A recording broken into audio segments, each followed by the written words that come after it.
BRICS meeting से पहले भारत ने चीन को दिखाया अपना रौद्र रूप, तो वहीं दूसरी तरफ यूरोप दौड़ कर आया भारत के पास। भारत के ऊपर दबाव बनाने के लिए यूरोपीय संघ की चीफ आई हुई हैं, लेकिन उसके सामने ऐसे ऐसे दस्तावेज निकल कर सामने आ गए हैं जो बिल्कुल होश उड़ा रहे हैं यूरोप के भी, और यूरोप के चेहरे से नकाब खींच रहे हैं। उल्टा ये हो गया है कि भारत में दबाव बनाने आई थी, पर संयोग देखिए, या तो संयोग या विदेश नीति कि पीएम मोदी ने एक खास संदेश दे दिया, और वो भी पीओके को लेकर। जानेंगे क्या है मामला, इसके अलावे बहुत कुछ। आइए जानते हैं इन खबरों को विस्तार से। ये जो पश्चिमी दुनिया है ना और यूरोप है ना, ये हमेशा अपने फायदे की सोचते हैं। बात करते हैं 2014 की। 2014 में रूस ने क्रीमिया पर हमला किया, क्रीमिया को कब्जा लिया। बदले में यूरोप ने और पश्चिमी देशों ने रूस के ऊपर प्रतिबंध लगा दिया, G8 से बाहर करके G7 बना दिया, लेकिन रूस को इस ग्रुप से बाहर निकाल दिया। सुनकर क्या लगा? सुनकर यही लगा कि रूस ने एक गलत काम किया, तो रूस के ऊपर इनके अकॉर्डिंग जो गलत था, तो उसके ऊपर यूरोप ने और पश्चिमी दुनिया ने एक्शन लिया कि रूस को सुधारा जा सके। अब ये जो प्रतिबंध यूरोप ने लगाए थे ना, इस प्रतिबंध में क्या था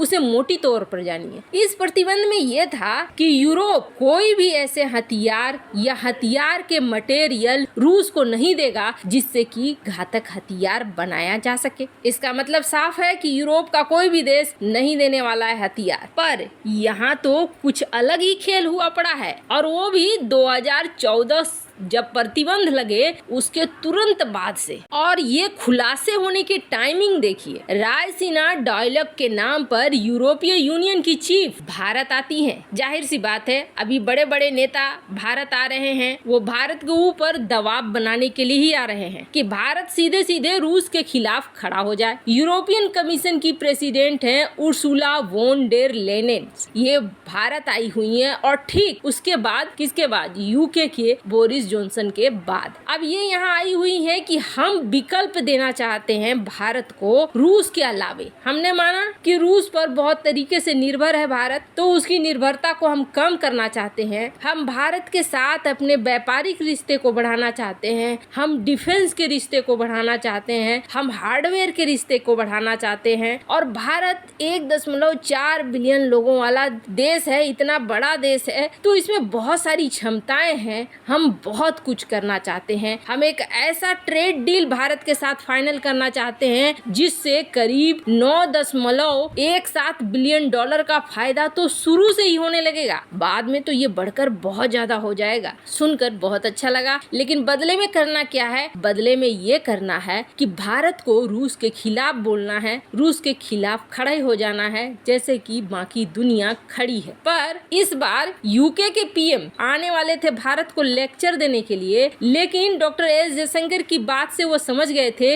लेक्चर देना बेकार है, और उन्होंने ये कह दिया था कि इस मामले में हम भारत को कोई लेक्चर नहीं देंगे। लेकिन यूरोपीय यूनियन ये सोच कर आया कि वो लेक्चर देगा, पर इससे पहले ही मीडिया की खबरें बन गई, और स्क्रीन पर आप देख सकते हैं ये मीडिया की खबरें ताबड़तोड़ इस वक्त चल रही हैं कि 10 ऐसे यूरोपीय देश हैं, जो ये नक्शे में यूरोपीय देश देख रहे हैं आप, इन 10 देशों ने अपने ही प्रतिबंधों का उल्लंघन करते हुए रूस को डिफेंस किट बेचे, और 230 मिलियन यूरो का मिलिट्री हार्डवेयर, जिसमें बॉम्ब्स भी थे, मिसाइल भी थे, गन भी थे, ये बेचे गए रूस को। यहाँ तक कि 2014 के बाद बहुत बड़ा व्यापार किया है यूरोप के देशों ने अपने ही प्रतिबंधों को दरकिनार करते हुए। अब ये रिपोर्ट एक तरफ पब्लिश हो रही है, दूसरी तरफ भारत के पीएम पीओके पहुंचे हुए हैं। अब जहां चीफ आ रही है, यहाँ उतर रही हैं, शायद पीएम अगर पीओके में ना होते तो पीएम होते, उन्हें रिसीव करने जरूर जाते, लेकिन इस वक्त पीएम है पीओके में। और पीओके से क्या संदेश दे रहे हैं यूरोप को? ये यूरोप देखिए, भारत के साथ भी अच्छे संबंध रखने की बात कहता है, पाकिस्तान के साथ भी अच्छे संबंध रखने की बात कहता है। पाकिस्तान आतंक को बढ़ावा देता है, फिर भी GSP+ का स्टेटस दे रखा है, यानी पाकिस्तान पाकिस्तान को हर तरीके से फायदा भी पहुंच रहा है। GSP प्लस स्टेटस को हटाने की बात कर रहा है लेकिन हटा नहीं रहा है। पर POK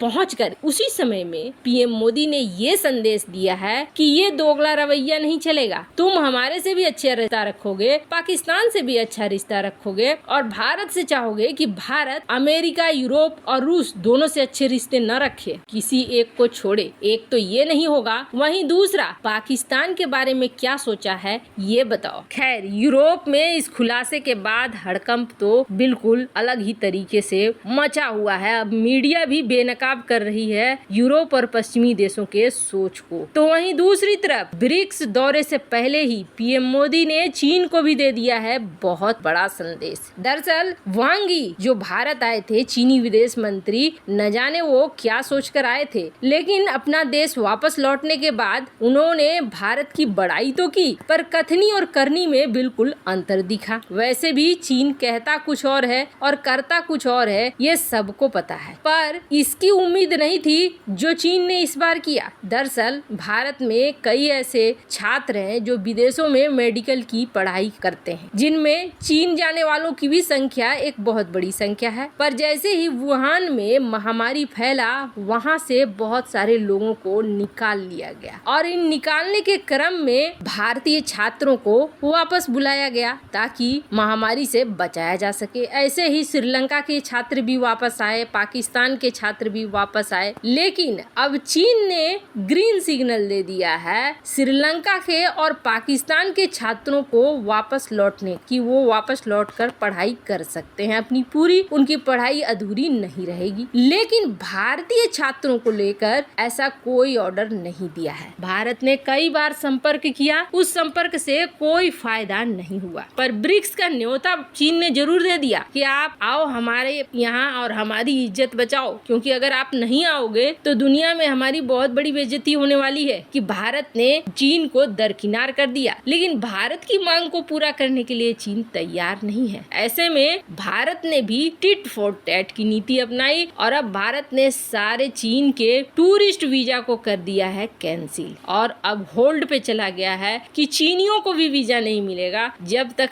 हमारे छात्रों को वहां जाने का वीजा नहीं मिलेगा। ब्रिक्स मीटिंग से ठीक पहले ये एक बेहद छोटी सी झलक है चीन को कि आने वाले समय में भारत ब्रिक्स मीटिंग को लेकर भी बहुत फैसले ले सकता है। इसलिए चीन अगर अपनी इज्जत भी बचाना चाहता है और दुनिया में थोड़ी बहुत रही सही पोजीशन को बरकरार रखना चाहता है तो भारत से पंगे न ले, वरना आने वाला समय बेहतर नहीं होने वाला है। वैसे आपको क्या लगता है? चीन को ये संदेश देना बेहद जरूरी था? कमेंट कर अपनी राय जरूर बताएं। जल्द मिलते हैं अगले वीडियो में नई खबर के साथ।